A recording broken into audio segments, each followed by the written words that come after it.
Hi friends, நானும் என் பசங்களும் வெளியே போயிருந்தோம். ரொம்ப ஹாப்பியாக என்ஜாய் பண்ணி சாப்பிட்டுட்டு விளையாடிட்டு ரொம்ப சேட் பண்ணிவிட்டு அந்த மாதிரி நாங்கள் வந்தோம். எப்பயுமே நான் வந்து டைம் கிடைக்கும் போதெல்லாம் பசங்க கூட வந்து டைம் ஸ்பெண்ட் பண்ணுவேன். ஸோ அவங்களுக்கு பிடிச்ச விஷயத்த பண்ணுவேன். அவங்களோட பேச விட்டுட்டு அவங்க என்ன பேசுகிறாங்க, அவங்களோட தாட் ப்ராசஸ் என்ன நினைக்கிறாங்கன்றதை வந்து நான் கேட்பேன். ஸோ எனக்கு அது ரொம்ப பிடிக்கும். நான் ஆல்வேஸ் பிலீவ் பண்ணுறது என்னென்னா, குழந்தைங்களுக்கு வேண்டி பணம் சேர்க்கறதோட டைமை வந்து நம்ம அவங்களுக்காக ஸ்பெண்ட் பண்ணுறது தான் ரொம்ப ரொம்ப முக்கியம். இதுதான் அவங்க வந்து பெருசானாலும் ஞாபகம் வச்சுருப்பாங்க. அதனால் வந்து கண்டிப்பாக ஆஸ் அ பேரண்ட்டாக வந்து நம்ம குழந்தைங்க கூட நிறைய டைம் ஸ்பெண்ட் பண்ணணும். பணம் செலவு பண்ணுறது பெருசு கிடையாது. டைமை வந்து நம்ம அவங்க கூட ஸ்பெண்ட் பண்ணோம். அதுதான் ரொம்ப ரொம்ப முக்கியம். இதில் வந்து என் பாப்பாங்க ஃபோட்டோஸ் நான் போடலை. பிகாஸ் அவங்களுக்கு வந்து ஃபோட்டோஸ் போடுறது இஷ்டம் கிடையாது. ஸோ ஆல்வேஸ் நான் அதை ரெஸ்பெக்ட் பண்ணுவேன்.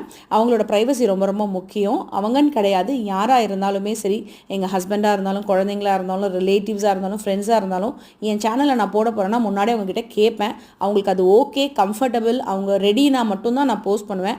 ஏன்னா எல்லாரோட ப்ரைவசியும் ரொம்ப முக்கியம் அப்படின்னு சொல்லிட்டு நான் நினைக்கிறேன். எப்படி எனக்கு ஃபேஸ் காட்டுறது இஷ்டமோ மற்றவங்களுக்கு அது காட்டுறது இஷ்டம் இல்லாமல் இருக்கலாம். ஸோ கண்டிப்பாக வந்து ஒருத்தர் ஒரு மாதிரி. ஸோ அப்போ அவங்களோட தாட் ப்ராசஸ்க்கு அனுசரித்து மியூச்சுவலாக respect, care, trust, at the same time privacy கொடுக்கணும் அப்படின்னு சொல்கிறத நான் வந்து விரும்புவேன். அதுதான் வந்து லாங் லாஸ்டிங்காக இருக்கும் கண்டிப்பாக. இதை பற்றி உங்களோட காமெண்ட் என்னன்னு சொல்லி காமெண்ட் செக்ஷனில் காமெண்ட் பண்ணுங்கள். தேங்க்யூ ஸோ மச் ஃபார் வாட்சிங் மை வீடியோ. பாய்.